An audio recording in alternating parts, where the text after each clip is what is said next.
ವಿಚಾರಣೆಗೆ ಯಾರು ಹಾಜರಾಗಬೇಕಾಗಿತ್ತು ಅವರು ವಿಚಾರಣೆಗೆ ಹಾಜರಾಗಿಲ್ಲ. ಚಿನ್ನಯ್ಯ ಬಂಧನ ಆಯಿತು, ಆನಂತರ ವಿಚಾರಣೆಗೆ ಹಾಜರಾಗಬೇಕು ಅಂತ ನೋಟಿಸ್ ಅನ್ನ ಕೂಡ ನೋಡಲಾಯಿತು. ಆರೋಪಿಗಳು ವಿಚಾರಣೆಗೆ ಬರಬೇಕು ಅಂತ ಹಲವು ಬಾರಿ ಸೂಚನೆಗಳನ್ನ ಕೊಟ್ಟರು. ಅದೆಲ್ಲದಕ್ಕೂ ಕೂಡ ಡೋಂಟ್ ಕೇರ್.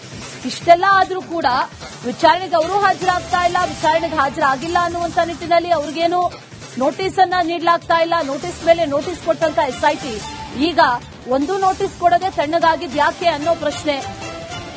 ಇಷ್ಟೆಲ್ಲ ಆಯ್ತು, ಆದ್ರೂ ಕೂಡ ಇನ್ನುಳಿದಂತ ಆರೋಪಿಗಳು ಕಾನೂನು ತಜ್ಞರ ನೆರವನ್ನ ಪಡೆದು ಕೇಸ್ ರದ್ದತಿ ಮಾಡಬೇಕು ಅನ್ನುವಂತ ಅರ್ಜಿಗಳನ್ನ ಹಾಕ್ತಾ ಇದ್ದಾರೆ. ಬಿಟ್ರೆ ವಿಚಾರಣೆಗೆ ಬರ್ತೀವಿ, ವಿಚಾರಣೆಯನ್ನ ಎದುರಿಸ್ತೀವಿ, ನ್ಯಾಯ ಸಿಗಬೇಕು ಅಂತ ಹೇಳಿದಂತ ಧ್ವನಿಗಳೆಲ್ಲವೂ ಕೂಡ ಏನಾದ್ವು ಅನ್ನುವಂತ ಪ್ರಶ್ನೆ ಈಗ.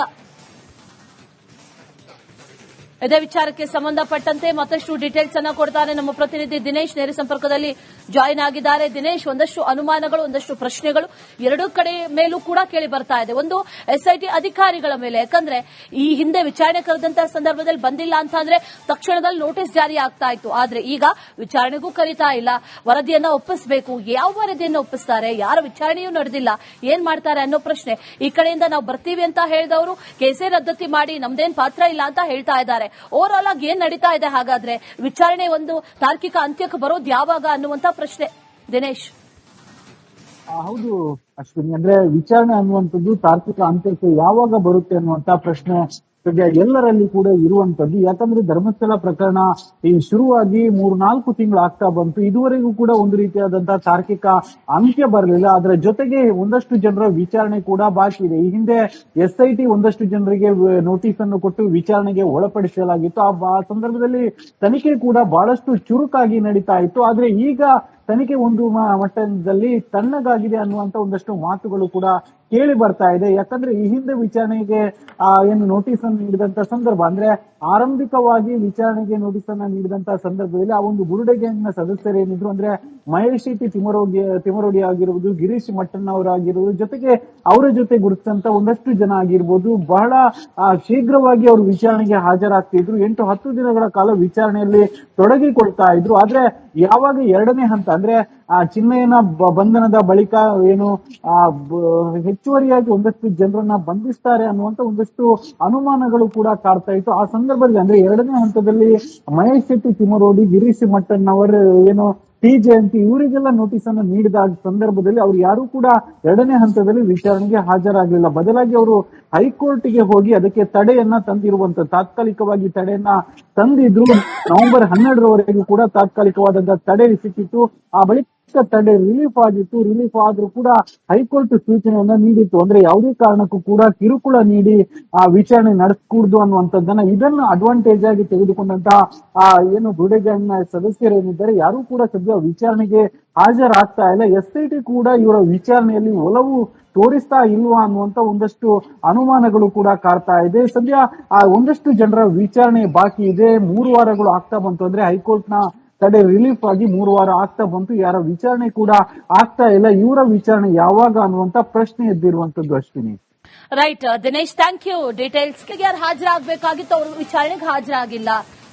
ಚಿನ್ನಯ್ಯ ಬಂಧನ ಆಯಿತು, ಆನಂತರ ವಿಚಾರಣೆಗೆ ಹಾಜರಾಗಬೇಕು ಅಂತ ನೋಟಿಸ್ ಅನ್ನ ಕೂಡ ನೋಡಲಾಯಿತು. ಆರೋಪಿಗಳು ವಿಚಾರಣೆಗೆ ಬರಬೇಕು ಅಂತ ಹಲವು ಬಾರಿ ಸೂಚನೆಗಳನ್ನ ಕೊಟ್ಟರು. ಅದೆಲ್ಲದಕ್ಕೂ ಕೂಡ ಡೋಂಟ್ ಕೇರ್. ಇಷ್ಟೆಲ್ಲ ಆದ್ರೂ ಕೂಡ ವಿಚಾರಣೆಗೆ ಅವರು ಹಾಜರಾಗ್ತಾ ಇಲ್ಲ, ವಿಚಾರಣೆಗೆ ಹಾಜರಾಗಿಲ್ಲ ಅನ್ನುವಂತ ನಿಟ್ಟಿನಲ್ಲಿ ಅವ್ರಿಗೇನು ನೋಟಿಸ್ ಅನ್ನ ನೀಡಲಾಗ್ತಾ ಇಲ್ಲ. ನೋಟಿಸ್ ಮೇಲೆ ನೋಟಿಸ್ ಕೊಟ್ಟಂತ ಎಸ್ಐಟಿ ಈಗ ಒಂದು ನೋಟಿಸ್ ಕೊಡದೆ ತಣ್ಣಗಾಗಿದ್ ಯಾಕೆ ಅನ್ನೋ ಪ್ರಶ್ನೆ. ಇಷ್ಟೆಲ್ಲ ಆಯ್ತು, ಆದ್ರೂ ಕೂಡ ಇನ್ನುಳಿದಂತ ಆರೋಪಿಗಳು ಕಾನೂನು ತಜ್ಞರ ನೆರವನ್ನ ಪಡೆದು ಕೇಸ್ ರದ್ದತಿ ಮಾಡಬೇಕು ಅನ್ನುವಂತ ಅರ್ಜಿಗಳನ್ನ ಹಾಕ್ತಾ ಇದ್ದಾರೆ. ಬಿಟ್ರೆ ವಿಚಾರಣೆಗೆ ಬರ್ತೀವಿ, ವಿಚಾರಣೆಯನ್ನ ಎದುರಿಸ್ತೀವಿ, ನ್ಯಾಯ ಸಿಗಬೇಕು ಅಂತ ಹೇಳಿದಂತ ಧ್ವನಿಗಳೆಲ್ಲವೂ ಕೂಡ ಏನಾದ್ವು ಅನ್ನುವಂತ ಪ್ರಶ್ನೆ ಈಗ. ಇದೇ ವಿಚಾರಕ್ಕೆ ಸಂಬಂಧಪಟ್ಟಂತೆ ಮತ್ತಷ್ಟು ಡೀಟೇಲ್ಸ್ ಅನ್ನ ಕೊಡ್ತಾರೆ ನಮ್ಮ ಪ್ರತಿನಿಧಿ ದಿನೇಶ್ ನೇರ ಸಂಪರ್ಕದಲ್ಲಿ ಜಾಯಿನ್ ಆಗಿದ್ದಾರೆ. ದಿನೇಶ್, ಒಂದಷ್ಟು ಅನುಮಾನಗಳು, ಒಂದಷ್ಟು ಪ್ರಶ್ನೆಗಳು ಎರಡೂ ಕಡೆ ಮೇಲೂ ಕೂಡ ಕೇಳಿ ಬರ್ತಾ ಇದೆ. ಒಂದು ಎಸ್ಐಟಿ ಅಧಿಕಾರಿಗಳ ಮೇಲೆ, ಯಾಕಂದ್ರೆ ಈ ಹಿಂದೆ ವಿಚಾರಣೆ ಕರೆದಂತಹ ಸಂದರ್ಭದಲ್ಲಿ ಬಂದಿಲ್ಲ ಅಂತ ಅಂದ್ರೆ ತಕ್ಷಣದಲ್ಲಿ ನೋಟಿಸ್ ಜಾರಿ ಆಗ್ತಾ ಇತ್ತು. ಆದ್ರೆ ಈಗ ವಿಚಾರಣೆಗೂ ಕರೀತಾ ಇಲ್ಲ, ವರದಿಯನ್ನ ಒಪ್ಪಿಸಬೇಕು. ಯಾವ ವರದಿಯನ್ನ ಒಪ್ಪಿಸ್ತಾರೆ, ಯಾರ ವಿಚಾರಣೆಯೂ ನಡೆದಿಲ್ಲ, ಏನ್ ಮಾಡ್ತಾರೆ ಅನ್ನೋ ಪ್ರಶ್ನೆ. ಈ ಕಡೆಯಿಂದ ನಾವು ಬರ್ತೀವಿ ಅಂತ ಹೇಳಿದವರು ಕೇಸೇ ರದ್ದತಿ ಮಾಡಿ ನಮ್ದೇನ್ ಪಾತ್ರ ಇಲ್ಲ ಅಂತ ಹೇಳ್ತಾ ಇದ್ದಾರೆ. ಓವರ್ ಆಲ್ ಆಗಿ ಏನ್ ನಡೀತಾ ಇದೆ ಹಾಗಾದ್ರೆ, ವಿಚಾರಣೆ ಒಂದು ತಾರ್ಕಿಕ ಅಂತ್ಯಕ್ಕೆ ಬರೋದು ಯಾವಾಗ ಅನ್ನುವಂತ ಪ್ರಶ್ನೆ ದಿನೇಶ್. ಹೌದು ಅಶ್ವಿನಿ, ಅಂದ್ರೆ ವಿಚಾರಣೆ ಅನ್ನುವಂಥದ್ದು ತಾರ್ಕಿಕ ಅಂತ್ಯಕ್ಕೆ ಯಾವಾಗ ಬರುತ್ತೆ ಅನ್ನುವಂತ ಪ್ರಶ್ನೆ ಸದ್ಯ ಎಲ್ಲರಲ್ಲಿ ಕೂಡ ಇರುವಂತದ್ದು. ಯಾಕಂದ್ರೆ ಧರ್ಮಸ್ಥಳ ಪ್ರಕರಣ ಈ ಶುರುವಾಗಿ 3-4 ತಿಂಗಳು ಆಗ್ತಾ ಬಂತು. ಇದುವರೆಗೂ ಕೂಡ ಒಂದು ರೀತಿಯಾದಂತಹ ತಾರ್ಕಿಕ ಅಂತ್ಯ ಬರಲಿಲ್ಲ. ಅದರ ಜೊತೆಗೆ ಒಂದಷ್ಟು ಜನರ ವಿಚಾರಣೆ ಕೂಡ ಬಾಕಿ ಇದೆ. ಈ ಹಿಂದೆ ಎಸ್ಐಟಿ ಒಂದಷ್ಟು ಜನರಿಗೆ ನೋಟಿಸ್ ಅನ್ನು ಕೊಟ್ಟು ವಿಚಾರಣೆಗೆ ಒಳಪಡಿಸಲಾಗಿತ್ತು.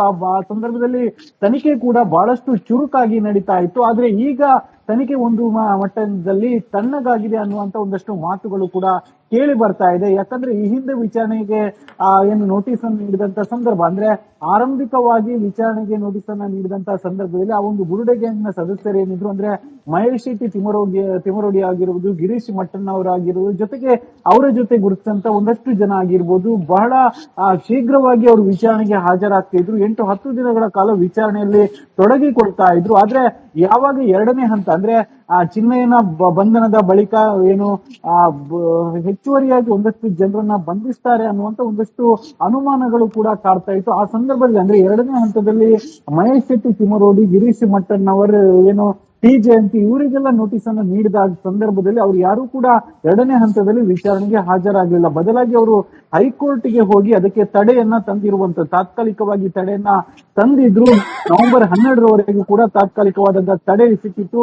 ಆ ಬಳಿಕ ತಡೆ ರಿಲೀಫ್ ಆಗಿತ್ತು. ರಿಲೀಫ್ ಆದ್ರೂ ಕೂಡ ಹೈಕೋರ್ಟ್ ಸೂಚನೆಯನ್ನ ನೀಡಿತ್ತು, ಅಂದ್ರೆ ಯಾವುದೇ ಕಾರಣಕ್ಕೂ ಕೂಡ ಕಿರುಕುಳ ನೀಡಿ ಆ ವಿಚಾರಣೆ ನಡೆಸಕೂಡದು ಅನ್ನುವಂಥದ್ದನ್ನ, ಇದನ್ನು ಅಡ್ವಾಂಟೇಜ್ ಆಗಿ ತೆಗೆದುಕೊಂಡಂತಹ ಏನು ಬುರುಡೆ ಗ್ಯಾಂಗ್ನ ಸದಸ್ಯರೇನಿದ್ದಾರೆ ಯಾರು ಕೂಡ ಸದ್ಯ ವಿಚಾರಣೆಗೆ ಹಾಜರಾಗ್ತಾ ಇಲ್ಲ. ಎಸ್ಐಟಿ ಕೂಡ ಇವರ ವಿಚಾರಣೆಯಲ್ಲಿ ಒಲವು ತೋರಿಸ್ತಾ ಇಲ್ವಾ ಅನ್ನುವಂತ ಒಂದಷ್ಟು ಅನುಮಾನಗಳು ಕೂಡ ಕಾಡ್ತಾ ಇದೆ. ಸದ್ಯ ಆ ಒಂದಷ್ಟು ಜನರ ವಿಚಾರಣೆ ಬಾಕಿ ಇದೆ. 3 ವಾರಗಳು ಆಗ್ತಾ ಬಂತು, ಅಂದ್ರೆ ಹೈಕೋರ್ಟ್ ನ ತಡೆ ರಿಲೀಫ್ ಆಗಿ 3 ವಾರ ಆಗ್ತಾ ಬಂತು. ಯಾರ ವಿಚಾರಣೆ ಕೂಡ ಆಗ್ತಾ ಇಲ್ಲ. ಇವರ ವಿಚಾರಣೆ ಯಾವಾಗ ಅನ್ನುವಂತ ಪ್ರಶ್ನೆ ಎದ್ದಿರುವಂತದ್ದು ಅಶ್ವಿನಿ.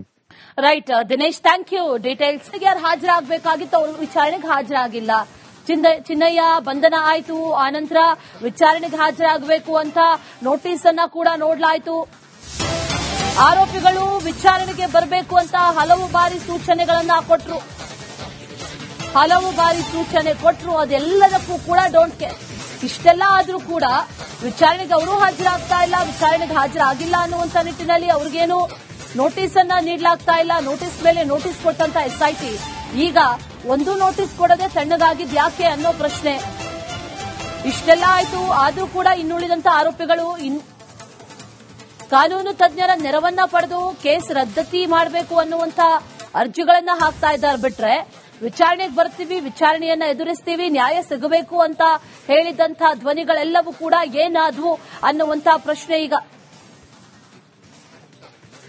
ಇದೇ ವಿಚಾರಕ್ಕೆ ಸಂಬಂಧಪಟ್ಟಂತೆ ಮತ್ತಷ್ಟು ಡೀಟೇಲ್ಸ್ ಅನ್ನ ಕೊಡ್ತಾರೆ ನಮ್ಮ ಪ್ರತಿನಿಧಿ ದಿನೇಶ್ ನೇರ ಸಂಪರ್ಕದಲ್ಲಿ ಜಾಯಿನ್ ಆಗಿದ್ದಾರೆ. ದಿನೇಶ್, ಒಂದಷ್ಟು ಅನುಮಾನಗಳು, ಒಂದಷ್ಟು ಪ್ರಶ್ನೆಗಳು ಎರಡೂ ಕಡೆ ಮೇಲೂ ಕೂಡ ಕೇಳಿ ಬರ್ತಾ ಇದೆ. ಒಂದು ಎಸ್ಐಟಿ ಅಧಿಕಾರಿಗಳ ಮೇಲೆ, ಯಾಕಂದ್ರೆ ಈ ಹಿಂದೆ ವಿಚಾರಣೆ ಕರೆದಂತಹ ಸಂದರ್ಭದಲ್ಲಿ ಬಂದಿಲ್ಲ ಅಂತ ಅಂದ್ರೆ ತಕ್ಷಣದಲ್ಲಿ ನೋಟಿಸ್ ಜಾರಿ ಆಗ್ತಾ ಇತ್ತು. ಆದ್ರೆ ಈಗ ವಿಚಾರಣೆಗೂ ಕರೀತಾ ಇಲ್ಲ, ವರದಿಯನ್ನ ಒಪ್ಪಿಸಬೇಕು. ಯಾವ ವರದಿಯನ್ನ ಒಪ್ಪಿಸ್ತಾರೆ, ಯಾರ ವಿಚಾರಣೆಯೂ ನಡೆದಿಲ್ಲ, ಏನ್ ಮಾಡ್ತಾರೆ ಅನ್ನೋ ಪ್ರಶ್ನೆ. ಈ ಕಡೆಯಿಂದ ನಾವು ಬರ್ತೀವಿ ಅಂತ ಹೇಳಿದವರು ಕೇಸೇ ರದ್ದತಿ ಮಾಡಿ ನಮ್ದೇನ್ ಪಾತ್ರ ಇಲ್ಲ ಅಂತ ಹೇಳ್ತಾ ಇದ್ದಾರೆ.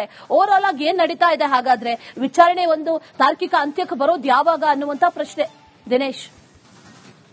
ಹೌದು ಅಶ್ವಿನಿ, ಅಂದ್ರೆ ವಿಚಾರಣೆ ಅನ್ನುವಂಥದ್ದು ತಾರ್ಕಿಕ ಅಂತ್ಯಕ್ಕೆ ಯಾವಾಗ ಬರುತ್ತೆ ಅನ್ನುವಂತ ಪ್ರಶ್ನೆ ಸದ್ಯ ಎಲ್ಲರಲ್ಲಿ ಕೂಡ ಇರುವಂತದ್ದು. ಯಾಕಂದ್ರೆ ಧರ್ಮಸ್ಥಳ ಪ್ರಕರಣ ಈ ಶುರುವಾಗಿ 3-4 ತಿಂಗಳು ಆಗ್ತಾ ಬಂತು. ಇದುವರೆಗೂ ಕೂಡ ಒಂದು ರೀತಿಯಾದಂತಹ ತಾರ್ಕಿಕ ಅಂತ್ಯ ಬರಲಿಲ್ಲ. ಅದರ ಜೊತೆಗೆ ಒಂದಷ್ಟು ಜನರ ವಿಚಾರಣೆ ಕೂಡ ಬಾಕಿ ಇದೆ. ಈ ಹಿಂದೆ ಎಸ್ಐಟಿ ಒಂದಷ್ಟು ಜನರಿಗೆ ನೋಟಿಸ್ ಅನ್ನು ಕೊಟ್ಟು ವಿಚಾರಣೆಗೆ ಒಳಪಡಿಸಲಾಗಿತ್ತು.